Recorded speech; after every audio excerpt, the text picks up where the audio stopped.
Howdy folks, I am your Princess ChaoticAyana, you are all beautiful, and let's not bury the lead here, I love DC superhero girls. For those who haven't seen the show, it's a high-energy reimagining of several of DC Comics' most prominent heroes and villains, mostly the female ones, as teenagers all sharing the same high school. It was created by some of the people behind that insanely successful reboot of My Little Pony, and it contains the same sharp sense of humour and timing that gave that show an unexpectedly broad appeal. Now beyond the mainstream, the audience here is mostly obviously children, and DC female superheroes are kind of an untapped market for that audience. So how does the first game to tap into it do? Let's take a look at DC Superheroes Teen Power on the Switch.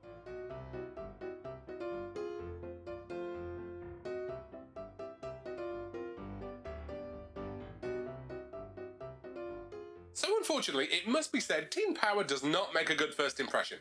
The main cast isn't providing the voices, which is to be expected with a lot of tie-ins like this. More importantly though, we're missing the theme song. Now that might not sound like a big deal, but I deliberately put the first line of the theme song in my little title card there, and I guarantee if you've heard it, your brain is currently singing along to it. It is a catchy theme song, and that makes its absence all the more noticeable.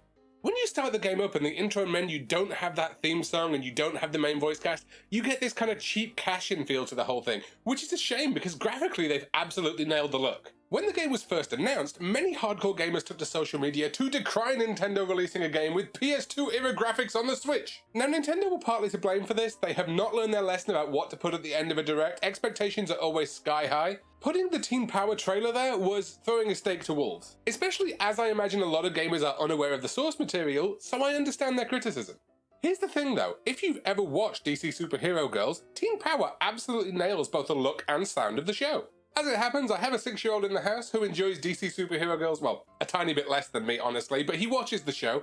I showed him part of the game, I didn't show him any of the recognisable characters obviously, and I asked him which cartoon this game was based off of that he watched, and he guessed DC Superhero Girls, so they're doing something right.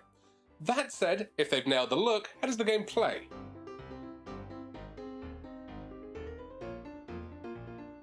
As is gonna kinda be the refrain for this video, gameplay unfortunately leaves a bad first impression. The game is at heart a beat 'em up most of the time. The story, which is sadly lifted directly from an episode of the show with little alteration, has you fighting Toymaker's giant toy robot. And you start the game off with a single attack button, a jump button, a dodge button, and you know you have that kind of you dodge as late as possible and you get a free hit type mechanic. They also do this thing where every third or fourth hit you land without taking one, you perform a smash move. It sends the enemy flying and does more damage. It feels super simple and repetitive, even for its target audience here. And to start off with, boy I felt this game was in serious trouble. Everyone just played exactly the same. Okay, Supergirl could fly and Batgirl could glide. That was about the only things I could find that differentiated them though. It just wasn't good enough. Then the game opens up the leveling system and happily this problem basically disappears. Each player in the leveling system has 2 or 3 special attacks which are themed around their powers. So Supergirl gets her frost breath and her heat vision, Batgirl gets batarangs, etc, etc. But you need to unlock these before you can use them, and it is a truly bizarre decision not to at least give a character the base version of these attacks up front. The game does do some hand-holding to show you where these are, but again, given its target audience, I'd say it's possible some of them are going to miss that these are even there and get extremely bored with the repetitive combat otherwise. Once you do unlock these though, the game, while still pretty simplistic, is fun.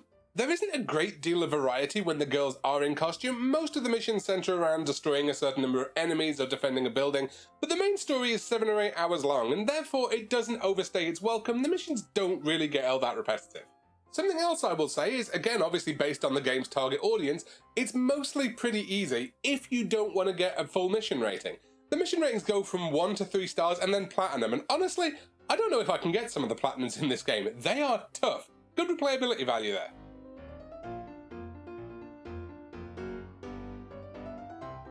So when you're not fighting, what else does the game have to offer? Well, you get to play as each of the 3 girls, you actually get to play as 6, but we'll get to that in a second, and you can go around town and help random people. Some of this leads to missions, but some of it's picking up collectibles or taking photos of certain collectibles, buying new outfits, and yeah, there's a whole in-game version of Instagram. The game is doing something right with its systems because normally, whilst I would unlock things like Wonder Woman's new 52 battle armor as opposed to just the one she wears in the show, I normally wouldn't bother too much about dressing the girls up when they weren't in costume. I got obsessed with it here. I spent hours trying to find the right outfit for Wonder Woman and Batgirl. The in-game taking photo system too, not normally my thing, but I just couldn't stop doing it. Now, some missions require you to do so, but it's just one easy button press to swap to the camera and snap an image of, say, a cat if the game tells you that's what's trending on the in-game Instagram. Much as I do hate the name Superstar, which is what it's called. You can sit and watch your little followers in-game go up. I wish I was this good at social media in real life, I have to say. A lot more people would see these reviews, for one. Finally, there is a part in the game where you're rebuilding part of Metropolis that got knocked over during a fight, and this is kind of just there, it's very tacked on, it's not very involved, which actually brings me to my main critique of the game.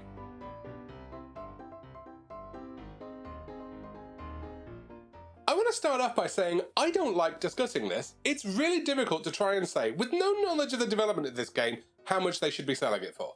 And I have been on record several times in my reviews and my other videos saying that length should not impact the cost of a game. That said, there are a couple of things in DC Superhero Girls Teen Power that just feel cheap. So I mentioned the missing theme song, and I mentioned the characters didn't have their voices from the show, and again, the voices from the show is to be expected, and if I didn't like the theme song so much, that'd probably be forgivable. The thing is though, only the main cast has any voice at all. I don't get this. The side mission characters just aren't voiced, even when a fully voiced character is answering them back. It means if your kid's like mine and they're still just learning to read, they're gonna have some trouble doing the side missions without your help reading them.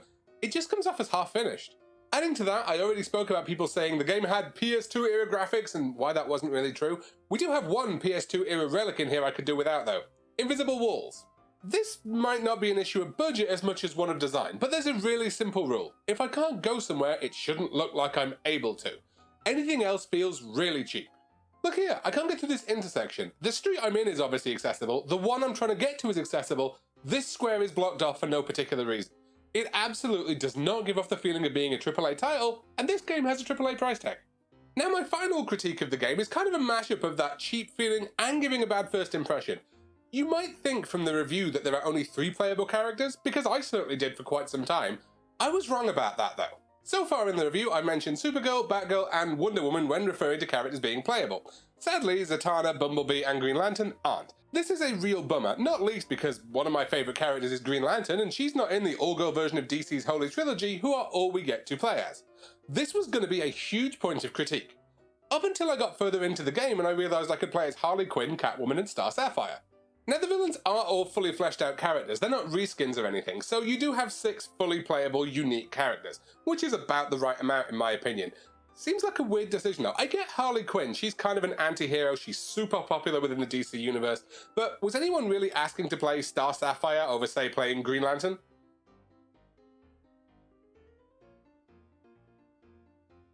If you're a fan of the show, there is a lot to love about DC Superhero Girls Teen Power. I won't say the concept hasn't been done better in terms of gameplay, but the look and feel of the show is absolutely nailed here. And if you want to feel like you're playing through a couple of episodes of the show, this is exactly what you'll get. Younger players who are fans of the show are going to love it also. My only real negative here is going to be that $60 price point. Nintendo do this a lot with Switch games, and this is a budget game, it should be cheaper. I'm going to have to recommend you wait for a sale, unfortunately. So that was my review for this week, folks. Nice and simple after all the Mass Effect chicanery. I am so looking forward to next week. I am going to play Ratchet & Clank A Rift Apart on PS5. I have been looking forward to this one. I will see you all there for my review. Until then, I have been your Princess ChaoticAyana. You are all beautiful. Peace. I'm out.